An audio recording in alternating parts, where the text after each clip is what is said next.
Welcome, everybody, back to another Blue Stable podcast, film session, whatever you want to call it, right? We're back this week. Obviously, Marcus is not with us. He's got some stuff going on. I think Colts Film Room, if I'm not mistaken, he's like had a flight or something today coming back. So he's might be like up in the air right now. We don't know.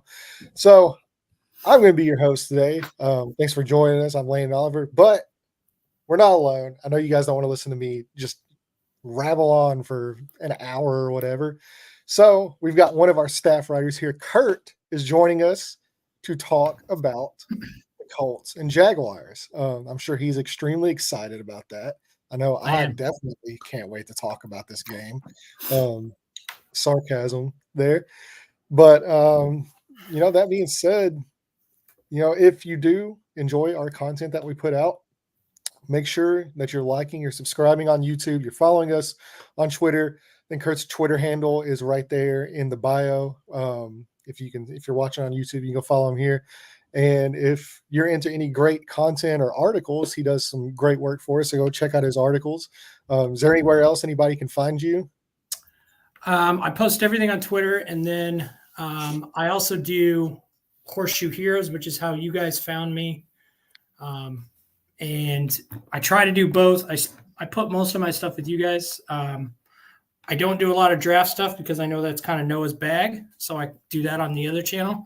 But right now at Horseshoe, I'm doing it's like a draft tracker. So it's like every week it allows me to see like where the Colts stand on a draft pick, or like where they stand in the draft, and then who's available at that position. And I kind of change it each week.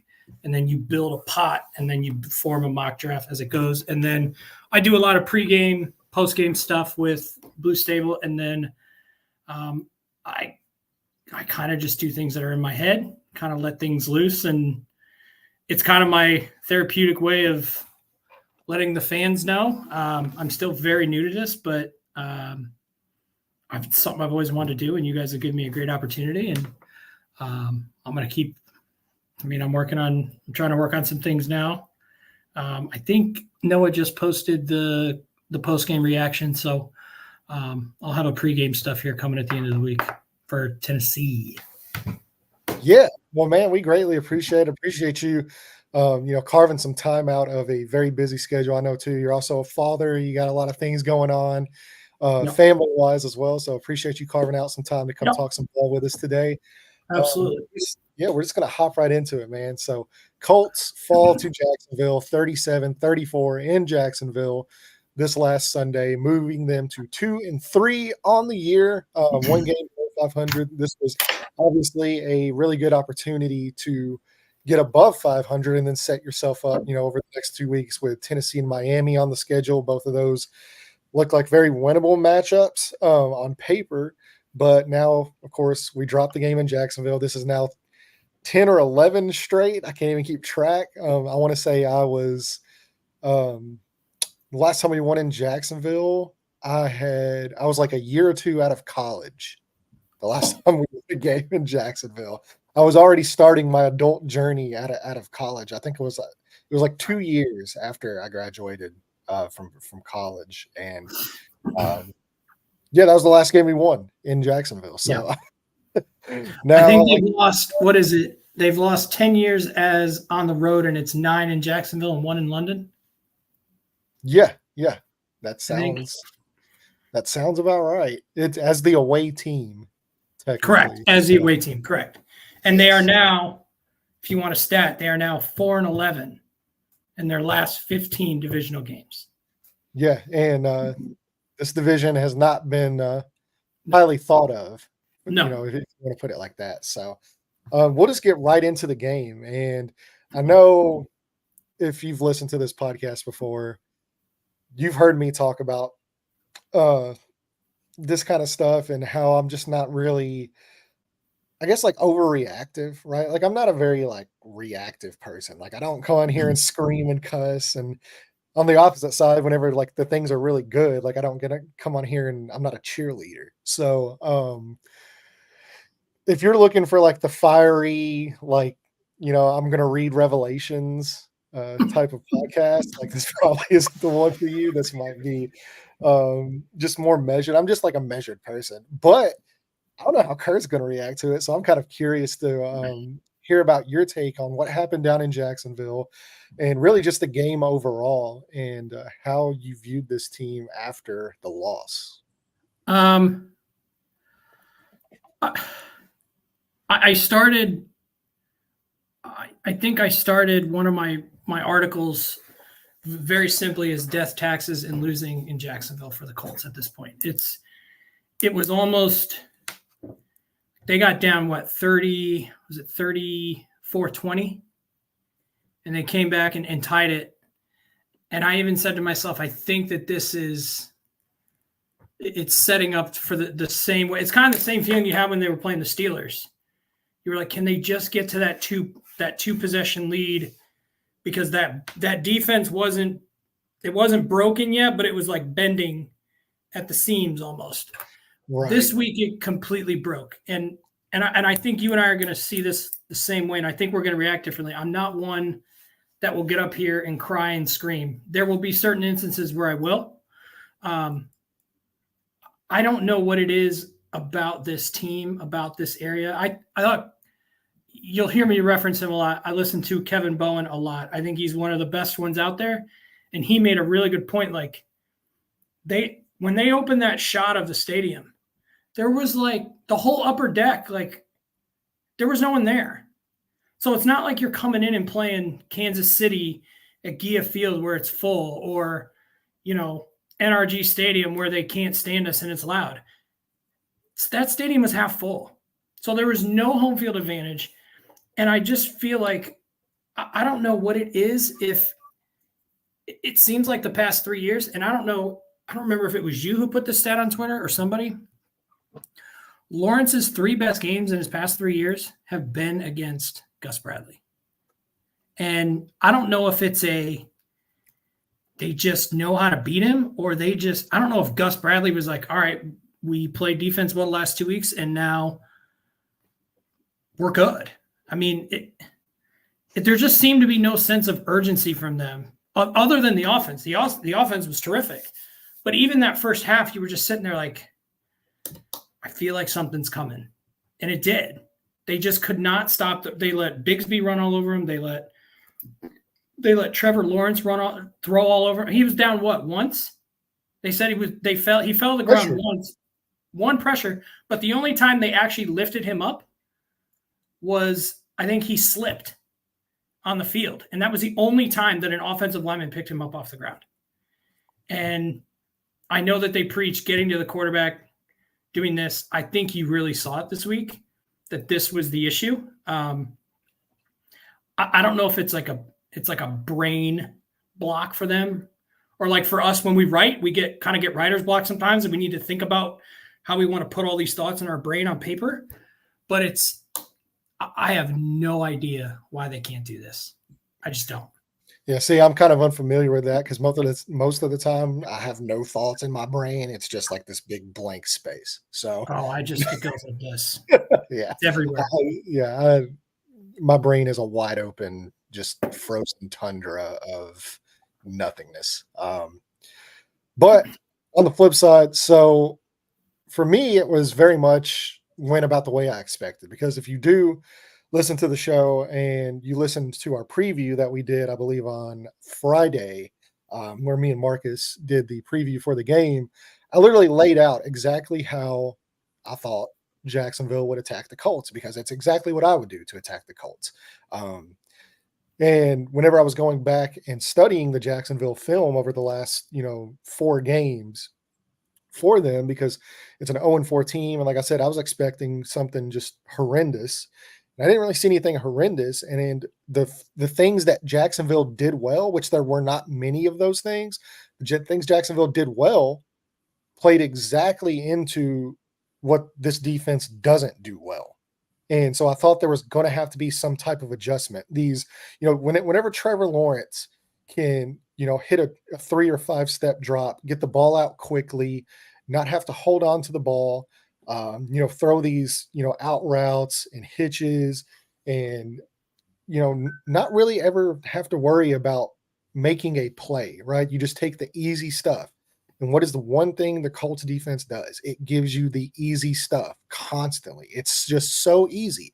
And I think that's why you see Trevor Lawrence have so much success against this Jaguar or the Colts defense, specifically Gus Bradley, is just because what he does well plays exactly into the hands of what they don't do well. And I just kind of saw it playing out, the way it did. Now, obviously, too, there were not just the dink and dunk easy plays. I mean, I think that was the majority of his stuff, but It was the really, chunk plays.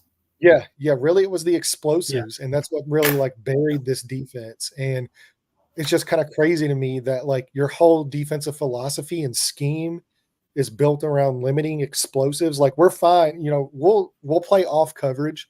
We'll let you throw it 4 yards. We'll let you take the easy stuff, and we'll limit the explosives. And like that's the whole philosophy, right? Of that cover 3, Gus Bradley.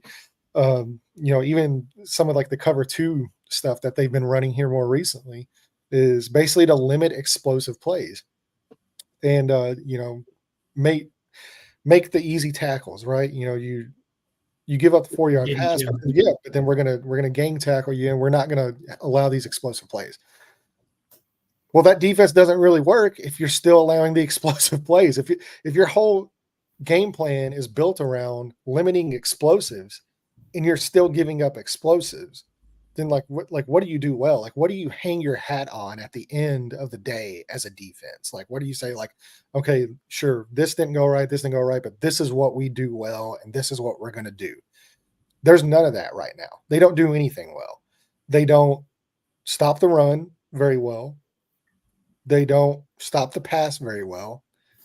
They're not particularly effective in pressuring the quarterback. I believe they rank in the 20s again this year in quarterback pressures. And that's with all the investments into the defensive line, which we can get into injuries and all that. I think that's just an excuse at this point. Does it play a role? It does, but it's an excuse. We just saw, and I put this on Twitter as well, we just saw Dallas with how many guys that they had out, right? Basically, their entire starting defensive line is out. Their best cornerback is out. They're missing a lot of players over in Dallas on defense. They held Justin Fields to around 130 yards passing, and only 17 points scored in that game. Meanwhile, the Colts, we talk about, what's the injuries? It's the injuries.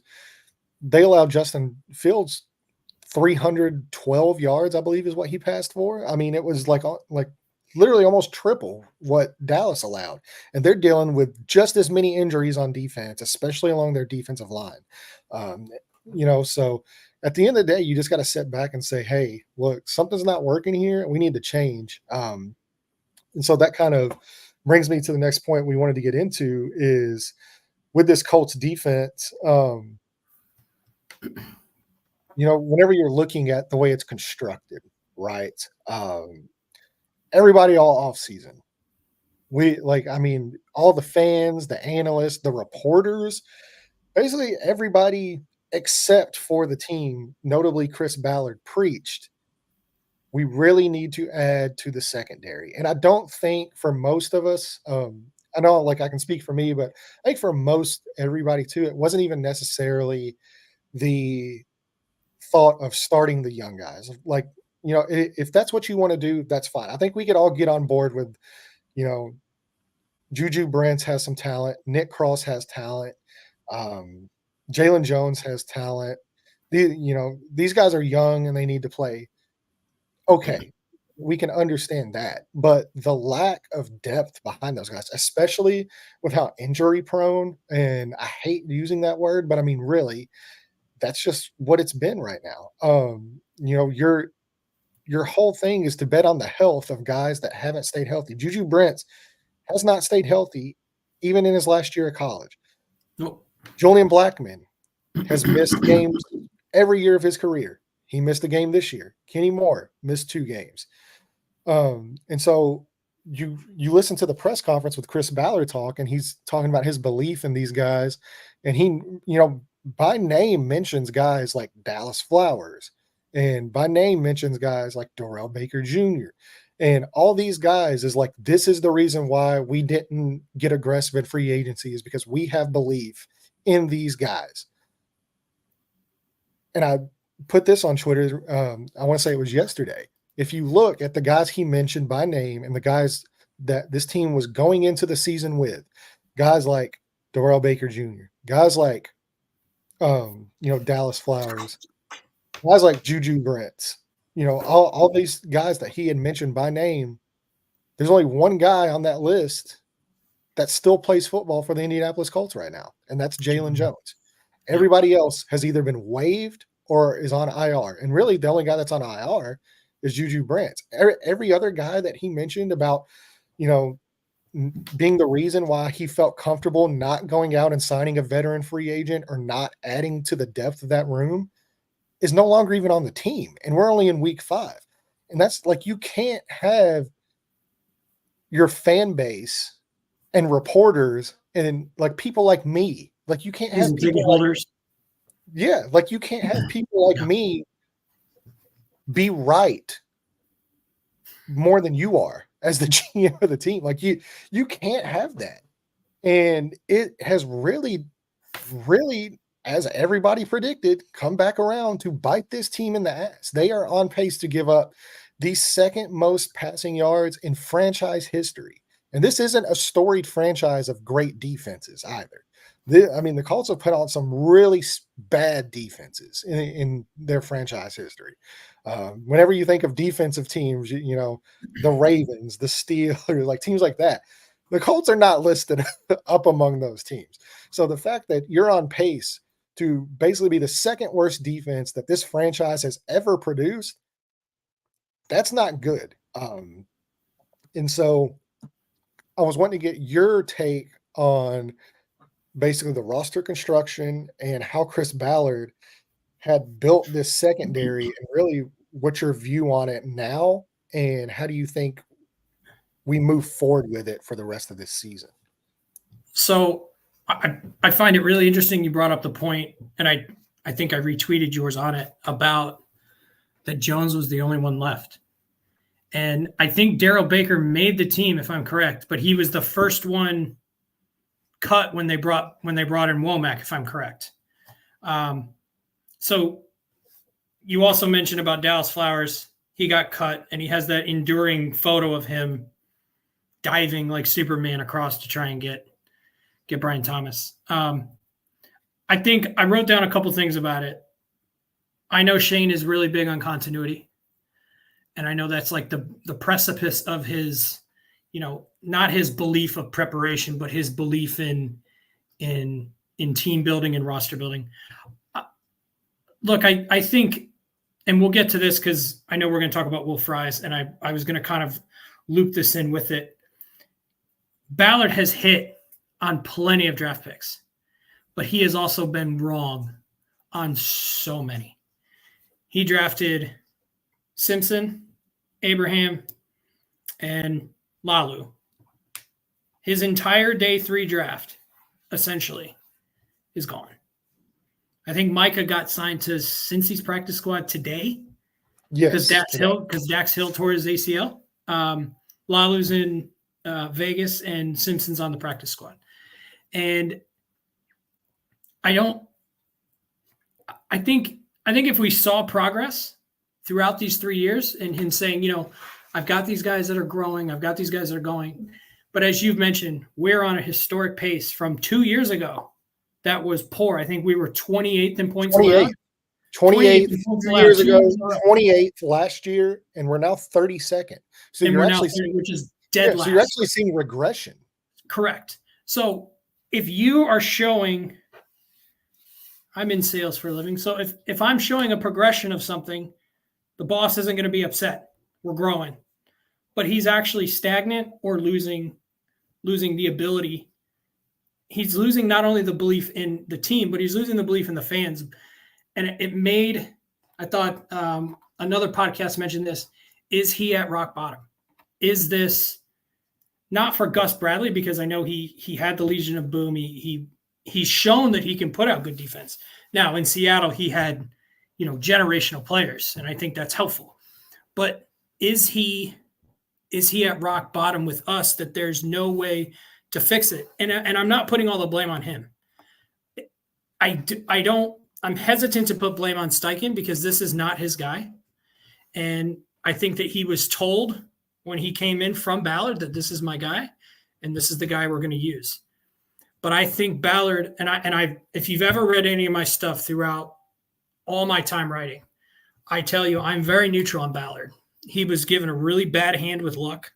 He's had some bad luck on some things, but this is criminal, plain and simple. Yeah. You had the ability to make things. And I know that we were in for L'Jarius Sneed, and I know that he's afraid to do all those things. And would Sneed help us right now? I don't know. He's playing in Tennessee, who's just probably, who's as bad as defense as we are. And actually quite the opposite. So Tennessee's defense, I believe in a lot of categories, I believe they're either number 1 or top 5 in most categories. Stand corrected. I didn't base it. I should have based it off of that and not the record.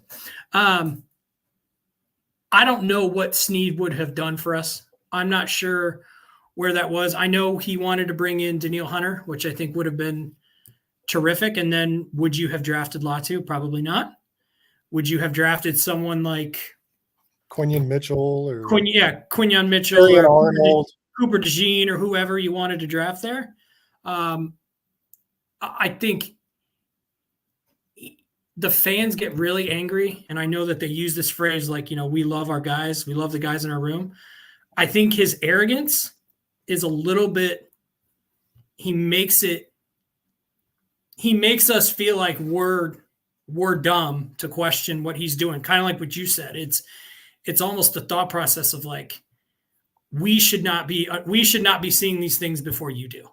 And I'm in full agreement because I don't want to say we deserve this, but I think fans can get behind the fact that we're working with a rookie quarterback essentially on an extended rookie season. But to be in the third year of a system and to not be progressing, it's inexcusable. And I think I wrote that in there. Like I used the word, it's inexcusable.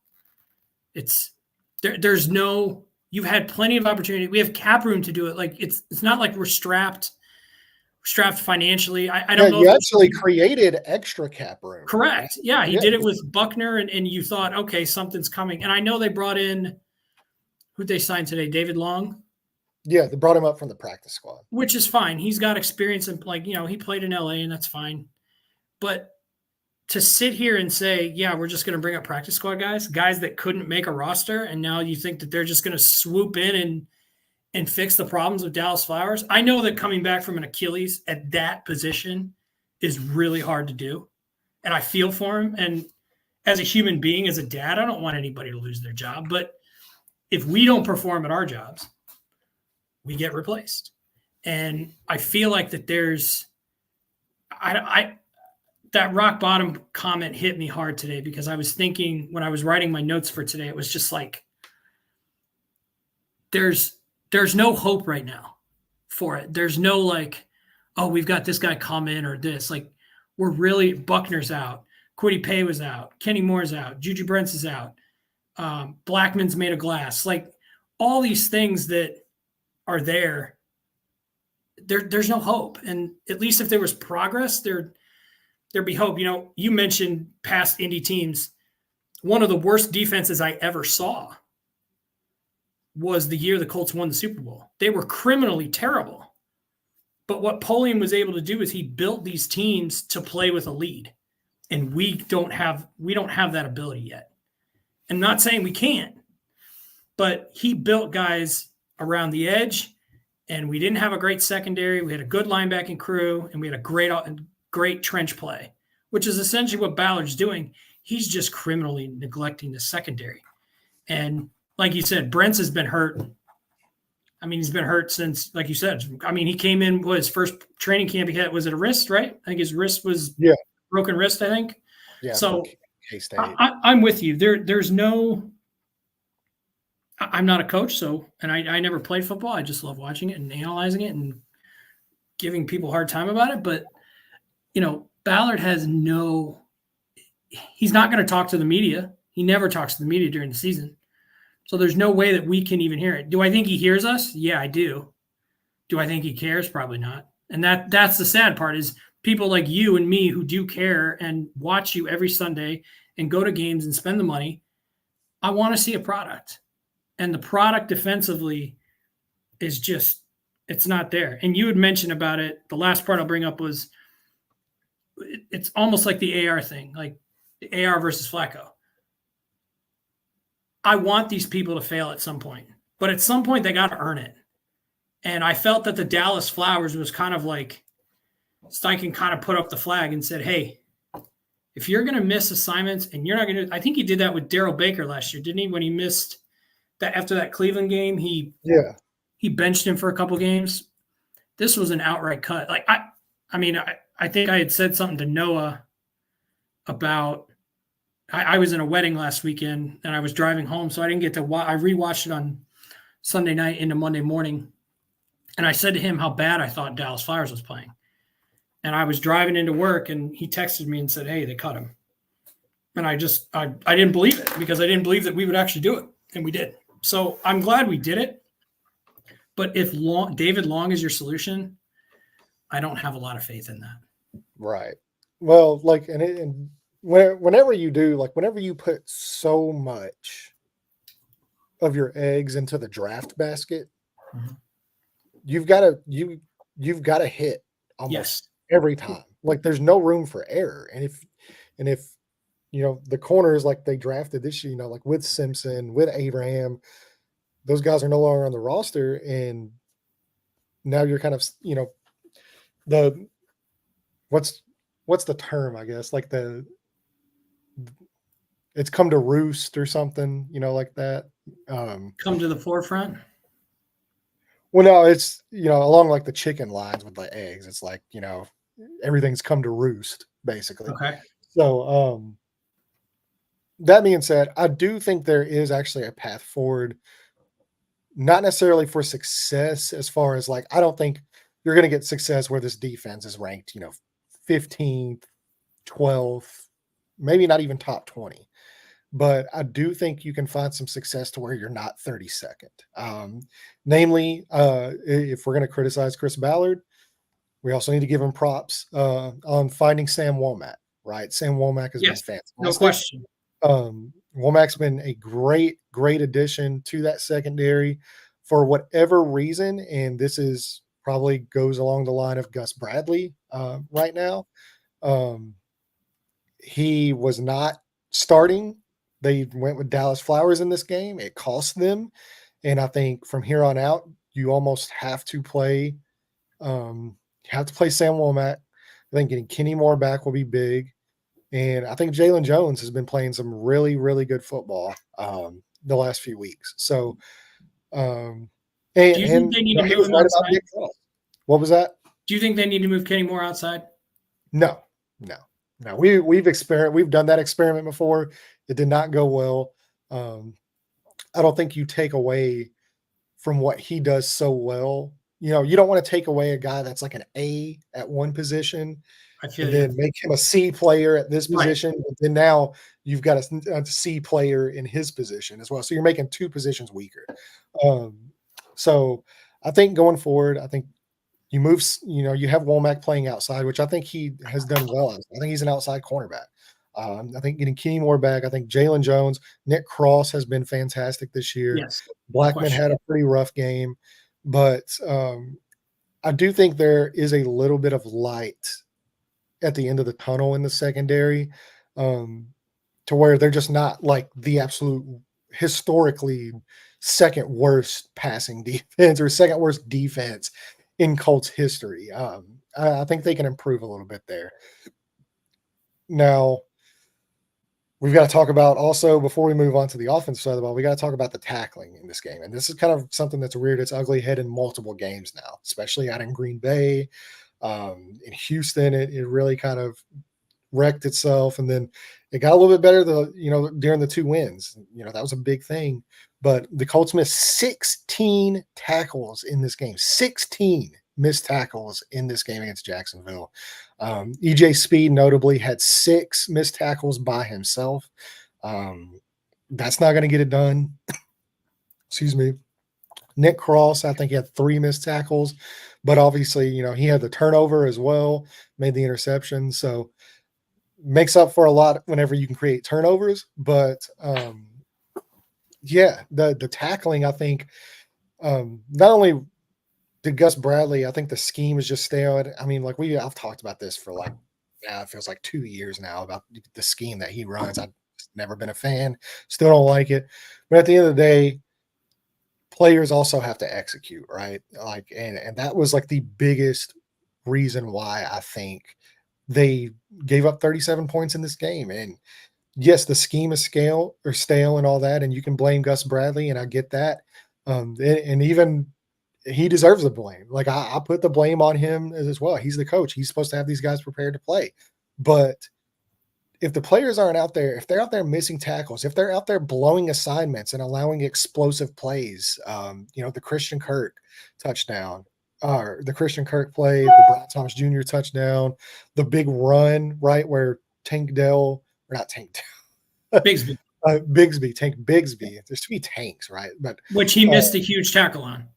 Yeah, and I mean, like these guys are just bouncing right off of him. Like if you're not wrapping up and tackling, there's not really any defense that Gus Bradley can call that's gonna make up for those mistakes from the players. Like, I mean, it's your hands are tied behind your back at that point.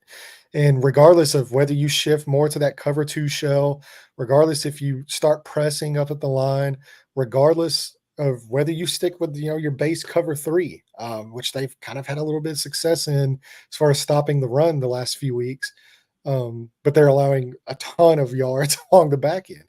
If players are missing assignments and if players are missing tackles, there's really no defense that you can call that's going to make it work.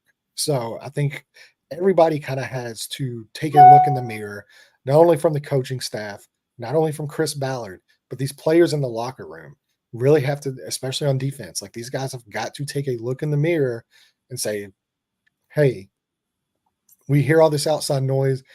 We deserve it. Like, this is not going to get it done. This is not winning football. And I think if you can clean up, notably the tackling, along with, like I said, getting some guys healthy and all that, like I said, I don't think this defense is going to end up at 32nd. Like, I don't think they're top 20, but I think there's a good chance that, like, maybe they end up, 23rd on the year or 24th. Which would be progress. Which would be better, yeah. So, so we'll just see how it plays out. Now, on the offensive side of the ball, this is where you really saw Shane Steichen and really Joe Flacco in that fourth quarter really kind of put his stamp on this game, because you're down Jonathan Taylor, who is just such a crucial piece for what this offense wants to do. You kind of struggled running the ball. Like Trey Sermon could not get anything going on the ground. I thought Goodson looked much more explosive, much better in the running game than Trey Sermon did in this game. But it was really Joe Flacco putting this offense on his back, and really willing them to even get it tied there in the fourth quarter. And I mean, we're going to be upfront. The first outside of the first drive, the first 3 quarters was not that great. I mean, it just wasn't good football. They were, he was letting Jacksonville's defense basically dictate what they did on offense. And that was, the check down plays and the short, ends and, basically just not pushing the ball down the field, not creating those explosive plays that we saw in that fourth quarter with Alec Pierce. But whenever the game got tight, I don't know if it was Shane Steichen opening it up. I don't know if it was Joe Flacco finally saying, like, hey, let's just go out there and give these guys chances to make plays. But, he really turned it on. And we have to really give him props for how he played in this game and really in this fourth quarter, because he looked like one of the best quarterbacks in football last week. And so now this kind of creates this controversy that we're seeing online that we knew would happen if Joe Flacco came out and played well, where it's now do you go with Joe Flacco because of how he's looked in the 2 games that he's played? Or do you continue going with Anthony Richardson? I think the answer is very simple. I see both sides of the argument, right? I get it because you guys have been told now for years and years and years, and we're going into year 8. To just be patient, right? That's been the whole mantra of the Chris Ballard era is just be patient, just be patient. And eventually, like you're coming up on a decade and you're not seeing the results. And it's hard to keep being patient. It really is. I'm not a very patient guy at this point. Like I want to see winning football. But at the end of the day, if a move was going to be made, it should have been made after 2022 with Matt Ryan. That's whenever Ballard should have lost his job. Things should have happened. They didn't. So you basically have to count 2023, the start of 2023, after that 2022 season, as a reset.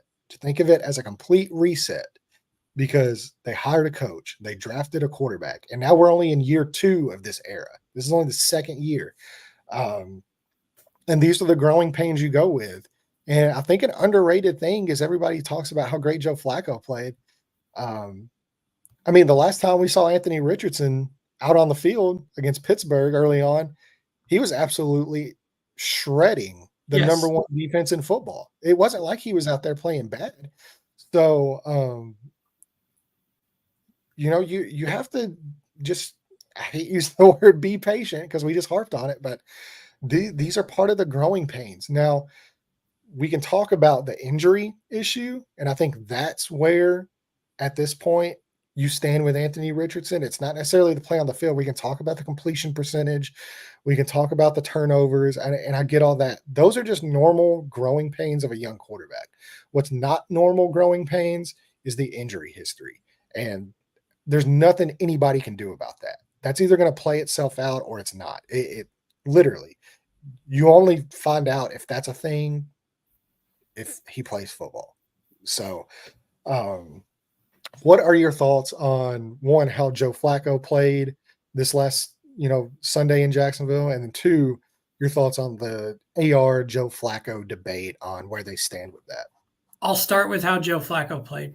I thought he played exactly the way you expected him to play, plain and simple. The one thing Ballard did really well was he understood that this guy is going to have what you call growing pains, and I agree with that term. And he does have an injury history. There was a report out, was it last year, that he also had a pretty bad shoulder injury at Florida as well. And I'm in agreement with you on the injury thing. Injuries are part of the game, and you have to deal with it.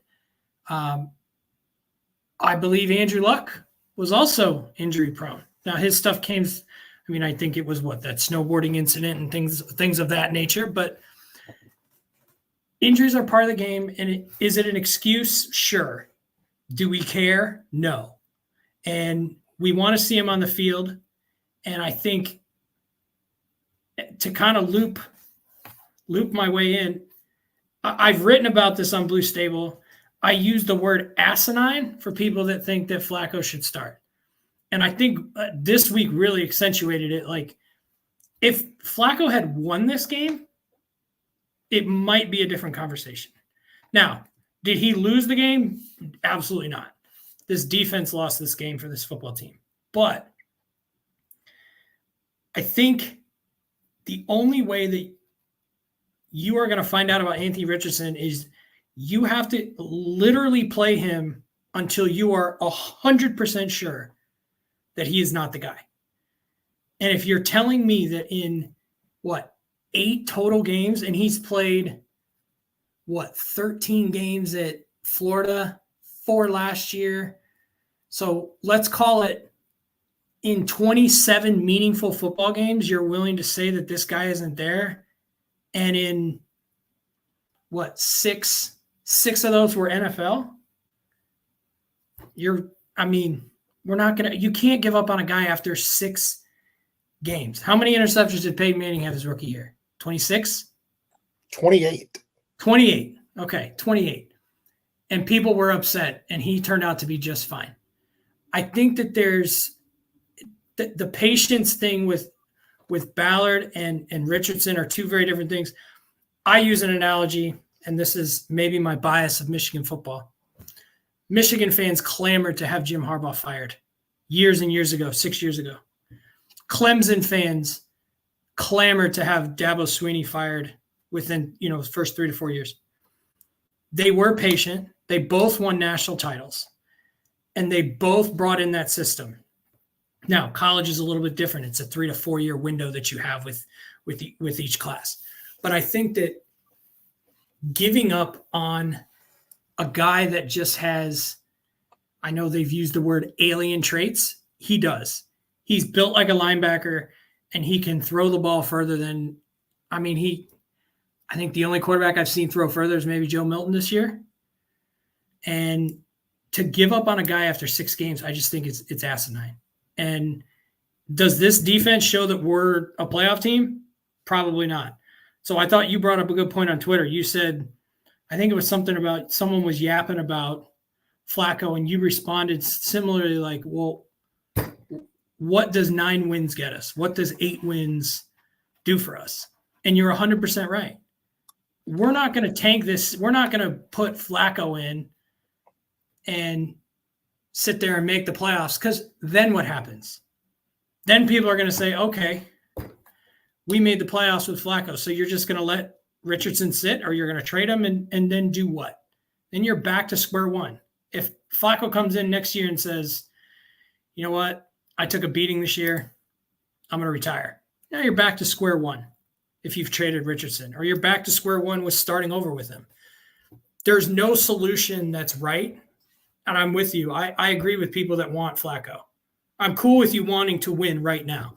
I want to win right now. But we knew that bringing in this was almost a reset. And you're 100% right. Because there is no solution that helps us. What? We're going to bring in a guy like what? Shedeur Sanders or somebody? I don't want to deal with that. There's no logical.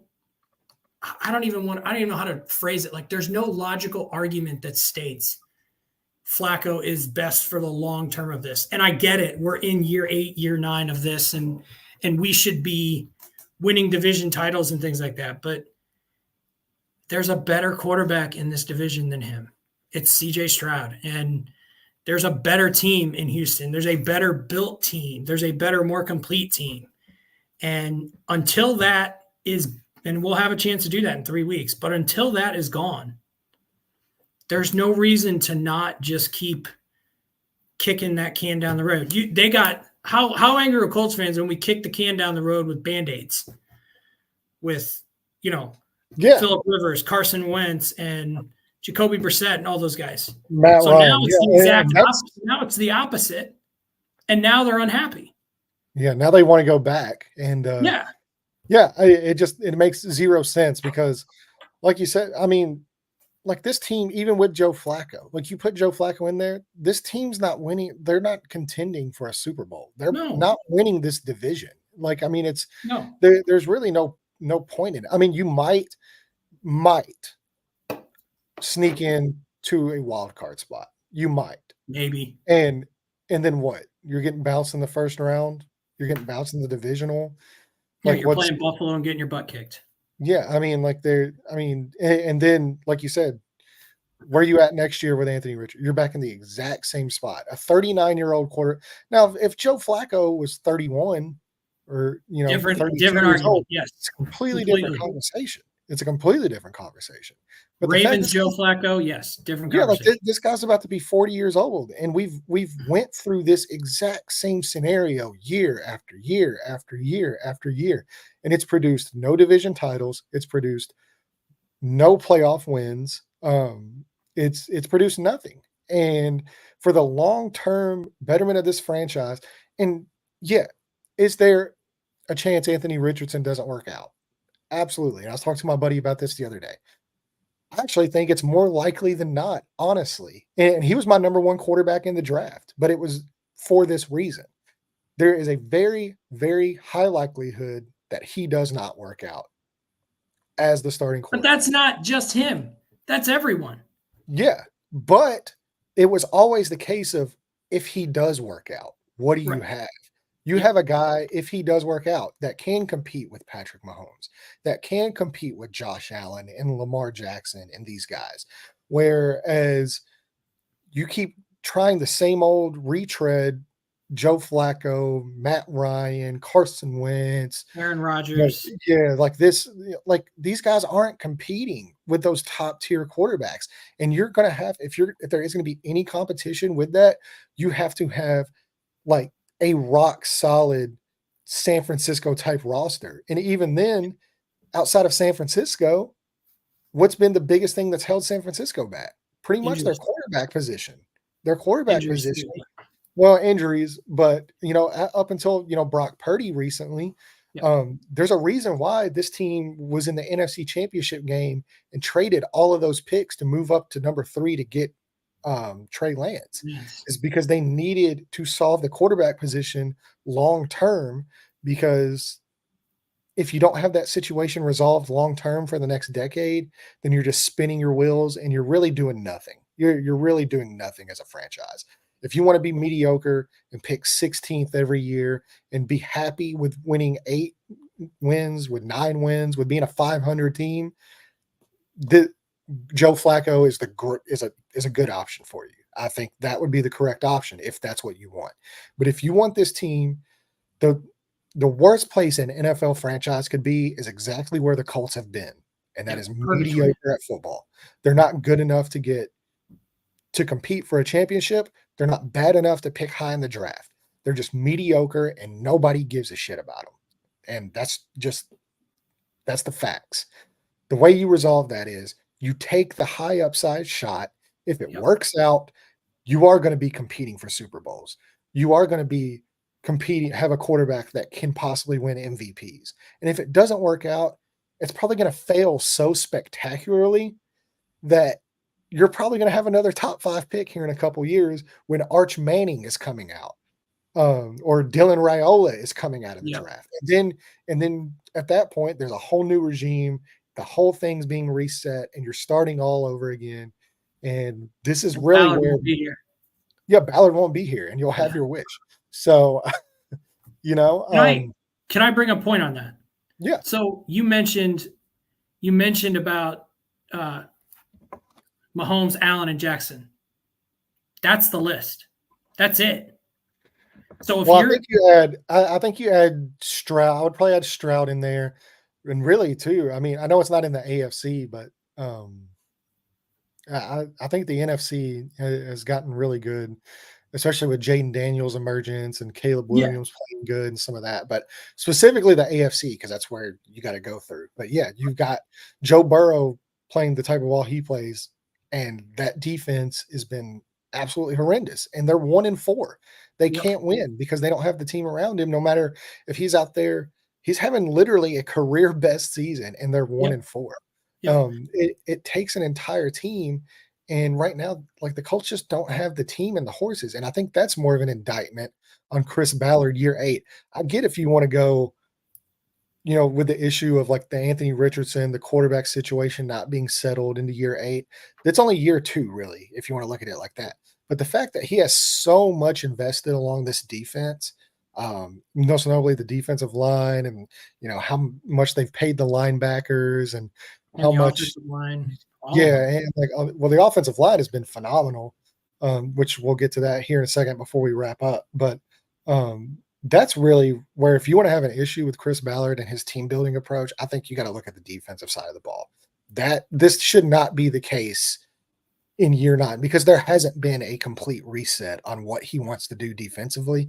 This is now 8 years into him investing multiple high picks, multiple contract extensions into this defense, and you've regressed. So, the offense has been fine. I think Steichen's been fine. I don't have an issue with anything they're doing out there. Jonathan Taylor is fantastic. Hopefully he comes back sooner rather than later. Do you think But there's a sense of instant gratification that these fans expect? Because it goes back to like saying, those people that have Mahomes, Allen, and Lamar, they know what they get every weekend. They know that they're going to have a team that's, if they don't win, they're at least competitive. And if they don't win a Super Bowl, they're close. And there's hope and there's kind of that belief. I feel like with Colts fans, it's just like you want this instant gratification from a guy that has played 8 games. There's no, if you want instant gratification, go with Flacco. But you're going to come back to the same exact argument at the end of the year. And then they're going to say, oh, well, we can't have a 40-year-old quarterback behind. I know he's won a Super Bowl, but how old was Flacco when he won a Super Bowl? Was he in his 20s or early 30s, maybe? Might have been late 20s, early 30s. Okay. It was late 20s. He had a period where he didn't even play. He didn't take a snap for 4 years, if I'm right. Yeah, there was a while there. I feel like this is just they're all about this instant gratification of if it doesn't. One of the guys you just brought up, I think, is the perfect example of patience, and that's Josh Allen. And I know, yes. I hate using that analogy because it's not a realistic expectation of anybody. But Buffalo fans, for the first 2 years watching Josh Allen, even whenever they picked him, go look at the comments under the draft selection posts on Josh Allen. And look at what people said. Look at what the Chiefs fans said when they drafted Mahomes too. Yeah. Go read the comments of what Chiefs fans thought about Patrick Mahomes. And especially during the preseason. They watched him play during the preseason, his first year of the preseason. Yep. And he looked horrendous. He was horrible. Yeah, and they hated him.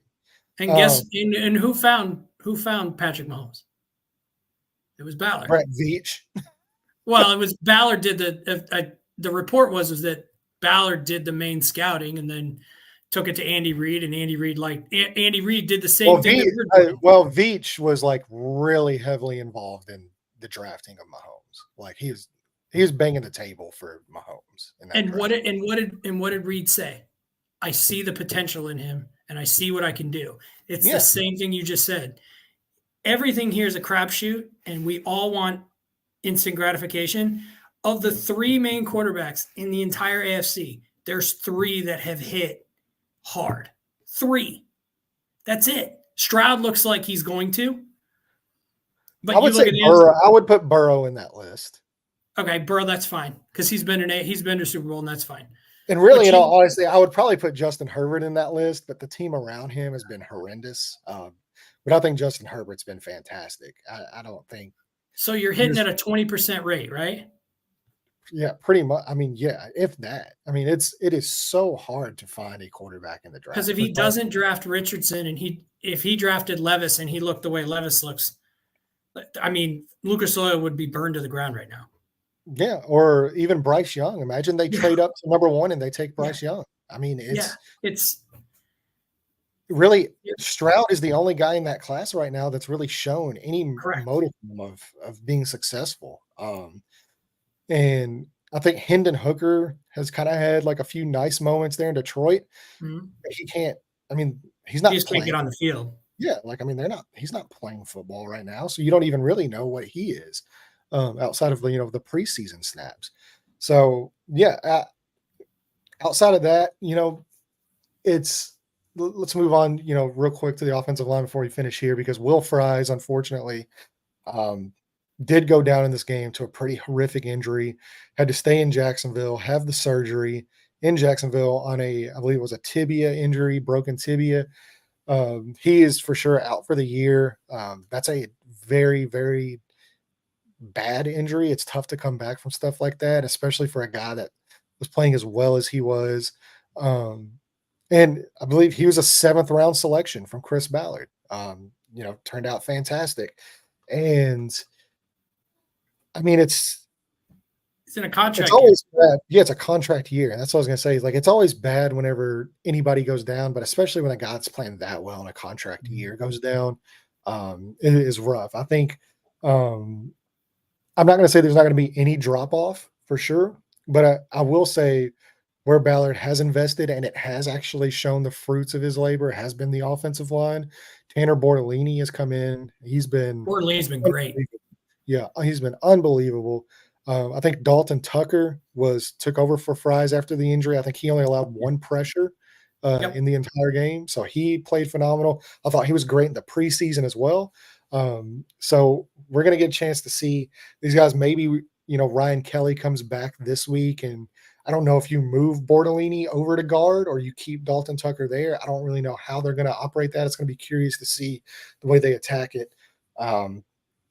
But really, at this point, you're going into Tennessee next week. We'll be doing the Tennessee preview show more than likely on Friday whenever we get into that. And it's a very big game. It is a very, very big game because you haven't won a division game. It's hard to make the playoffs if you're 2-3. It's really hard to make the playoffs if you're 2-4. But if you're 0-3 in the division that you're playing in, and the division is as bad as what this AFC South has been this year outside of Houston, it's not a good look. It's going to be tough. I think these 4 games, this month of October, 3 or 4 on the road, 3 of them division games. I think after that they've got when they come out, it's Minnesota. Oh yeah, I know you got Detroit, Minnesota. Yeah. I think you got Houston again, Buffalo. I know the schedule is kind of front loaded, but these next 3 games, you have to come out 500 at a minimum, and to bring it back to kind of the Will. I'll get into the Will Fries thing real quick before I get into that, but the sad part about this is Ballard is if you get injured, you don't get the extension. You don't get the long-term extension, I should use. I don't know if Fries was going to get one. I was kind of surprised he didn't get one in the offseason. I think Fries has been, I don't want to say it's Ballard's best pick he's ever made, but I would argue it's one of his best. I think Zaire Franklin was probably his best one he ever made. That's really kind of stayed on the path of progression. I think EJ Speed's probably up there too. This year. Yeah. But I think Will Fries, I remember, was it the draft video? He drafted him. He said, I told you there's still talent left in the 7th. And I said, I remember saying something like, this arrogant little guy thinks he just got this 7th round guy. But he did. Will Fries he's been terrific. Yeah, he played every snap for 2 straight years, I think. Yeah, up until this injury, yeah. And do I think it will hurt him? Yeah, I think it's going to hurt. I think, are you going to run more to the left than you do the right probably now? Yeah. I think Dalton will be fine. I think, too, you look at Danny Pinner, who was starting to do well, broke his ankle. I don't want to say barely made the team. He was probably on one of the back end of the 53 guys. Yeah. And he didn't get an extension, and he probably would have got one. He broke his ankle. And now Fries is down that same path. I think it didn't happen at the right time because I think this month of October for them is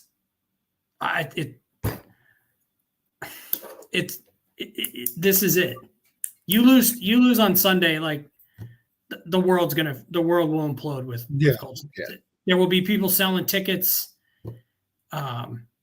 You'll be able to get cheaper tickets. I never thought that this would be like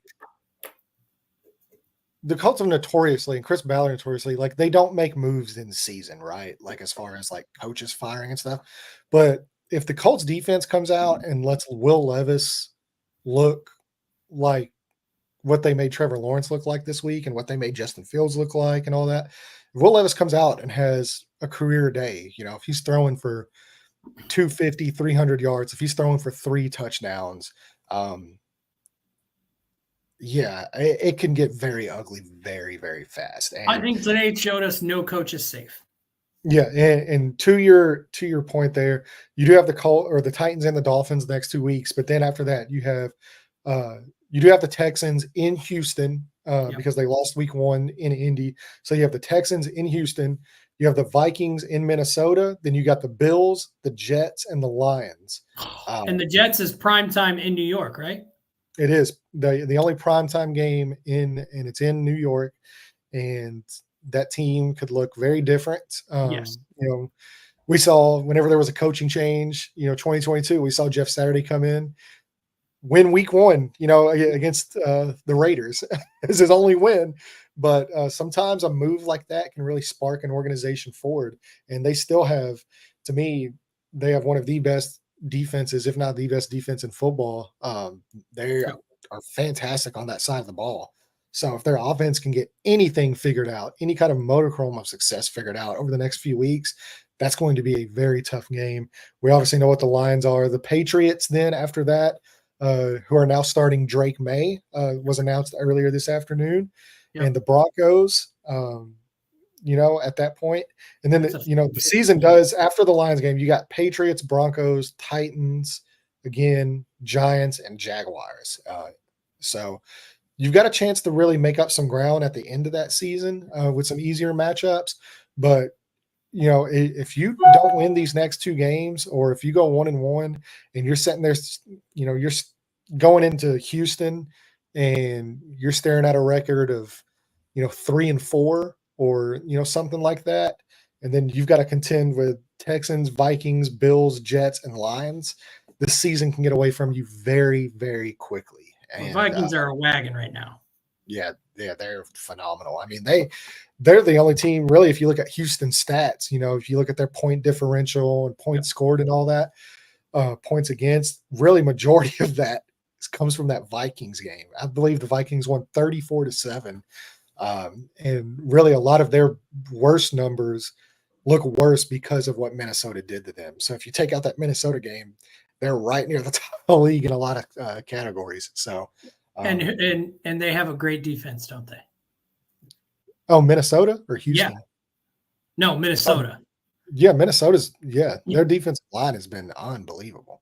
Yeah, and they invested in it, and they Brian Flores. They have a coach that is willing to adapt and change. They invested in free agency as well. They signed Jonathan Greenard over from Houston, who has been one of the best passers. I mean, anytime you can lose Emil Hunter, and then it's Stephon Gilmore. They signed him. Former Colts Stephon Gilmore basically closed that game out. For them this this weekend. So it's they've invested in their defense in free agency and these veterans, and they're coming out on fire. And so I feel like the Vikings signed like 6 different linebackers and edge guys. Yeah, it's tough out there in Minnesota. Do you think, and I'll try and wrap this up with you. Do you think that if Bradley doesn't get this done, they'll let him go? Like at the end of the year? I'll preface that with, I feel like it's a no because there's no one there to replace him. In season? Yeah, I would probably agree.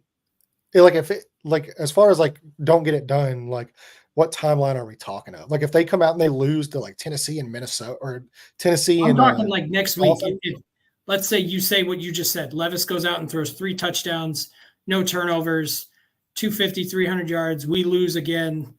Let's say we lose 28-17. Or I'll give the offense some credit. 28-24.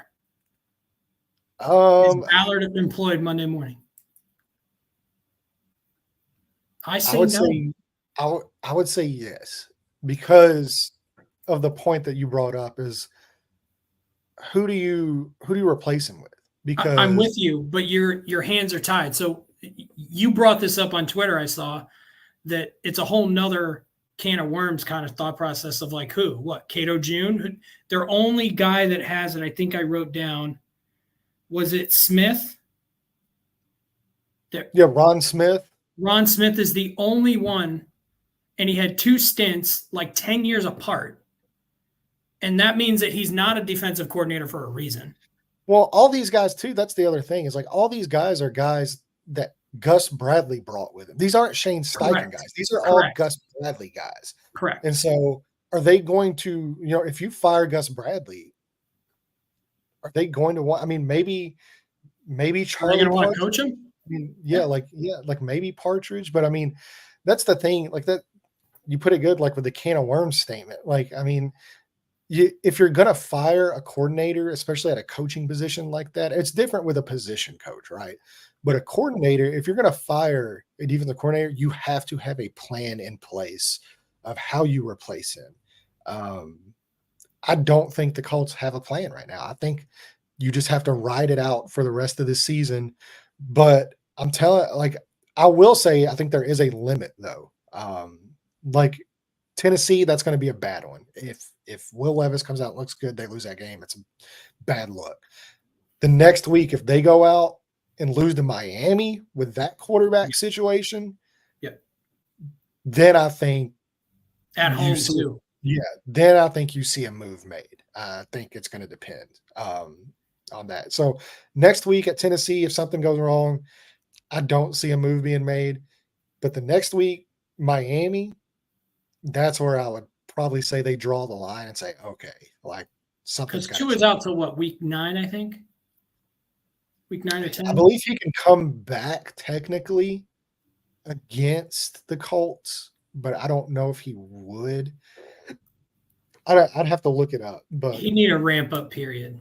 Yeah, I mean it's going to be tough for him to come back in 2 weeks, and hit the ground running. Because Snoop looked terrible. So that's what I'm saying. If like they go out, the Colts defense goes out there and makes Miami's quarterback look good, then I think you've got a real big issue. So that being said, we'll have the Tennessee preview show coming on later this week, I believe.